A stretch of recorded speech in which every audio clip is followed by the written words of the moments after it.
¿Qué es el positivismo? El positivismo o positivismo jurídico es una corriente de pensamiento jurídico cuya principal tesis es la separación conceptual de moral y derecho, lo que supone un rechazo a una vinculación lógica o necesaria entre ambos. A la vez, el positivismo define las instituciones jurídicas como un tipo particular de instituciones sociales. El positivismo jurídico es el estudio científico del derecho, por consiguiente, esa es la misión del jurista. El fin de la ciencia del derecho es considerar el derecho tal como es y no como debería de ser. Bobbio y Kelsen. Al hablar de positivismo y naturalismo, Norberto Bobbio explica que se trata de derivadas de la idea de un derecho positivo y uno natural. Conceptos que no han sido creados recientemente, sino que se remontan a la antigüedad clásica. El proyecto de Kelsen a lo largo de muchos años fue por encima de todo un intento ambicioso y de largo alcance. Primero, para mostrar que el naturalismo de fin de siècle de la ciencia jurídica era erróneo, y segundo, para desarrollar los fundamentos de una teoría alternativa que pudiera asegurar la autonomía del derecho y por la misma vía la pureza de la ciencia jurídica.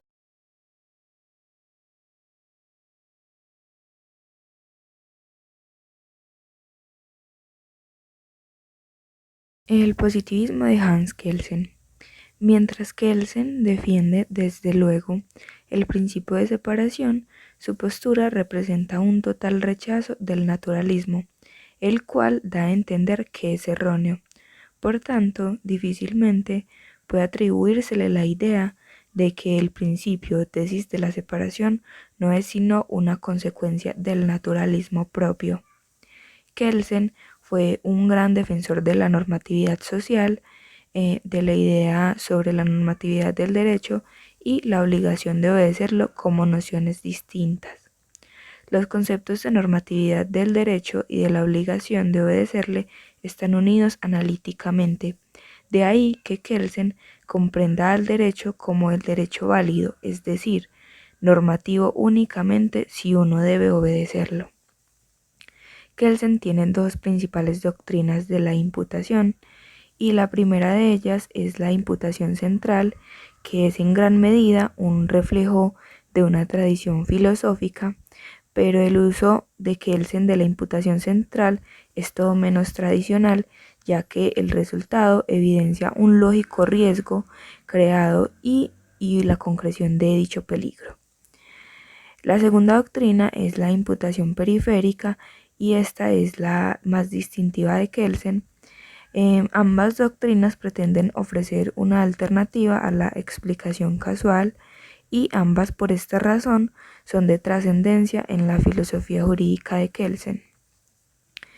El positivismo sin naturalismo de Kelsen. En el caso de Hans Kelsen es un positivismo incluyente que deja abierta la posibilidad de que en un sistema jurídico dado pueda o no establecerse la conexión necesaria entre el derecho y la moral, mientras que el positivismo jurídico excluyente reconoce que tal posibilidad de conexión no es necesaria y no existe.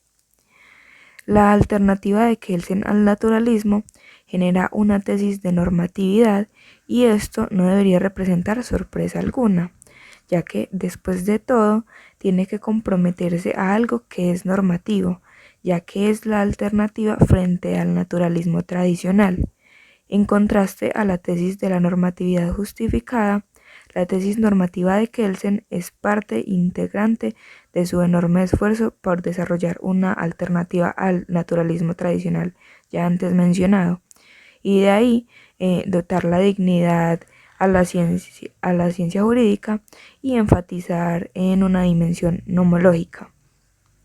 En conclusión, para Kelsen, el derecho es un orden normativo que pertenece a la categoría ontológica del deber ser, y por ello su análisis debe hacerse depurado de cualquier elemento histórico, ético, sociológico o político. Según Bobbio, para comenzar una discusión útil acerca de aquello que se conoce como positivismo jurídico, resulta necesario distinguir tres sentidos del mismo.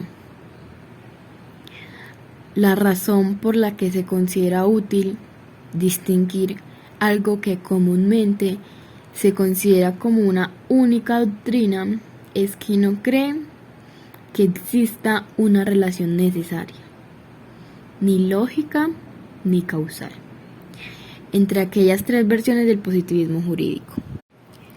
Así es como distingue entre positivismo como modo de acercarse al derecho, positivismo teórico y positivismo ideológico. El primero de ellos busca delimitar el objeto de la investigación, es decir, el derecho, y se abstiene de tomar una posición ética frente al derecho que es asumiendo, en cambio, una actitud objetiva o valorativa frente al objeto de estudio. Por esta razón, el positivismo metodológico acepta como criterio para distinguir aquello que es derecho de aquello que no lo es la derivación de hechos verificables y no la eventual correspondencia con criterios morales. El positivismo, como teoría, vincula al derecho con la formación de un poder soberano capaz de ejercitar coacción, es decir, vincula el derecho con el Estado. Desde un punto de vista histórico, la teoría positivista es expresión de la conciencia de que el derecho es producido por el Estado.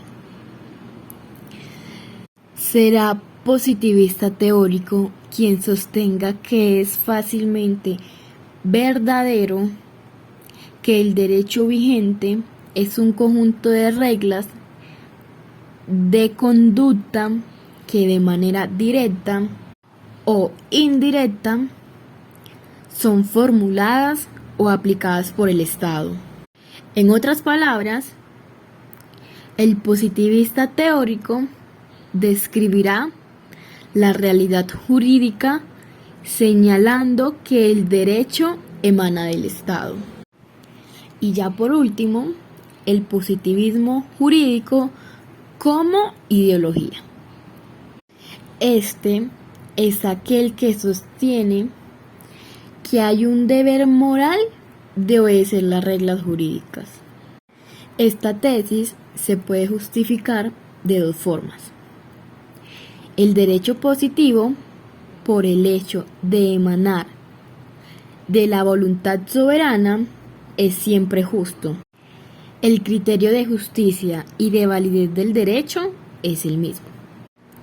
Y segundo, el derecho positivo,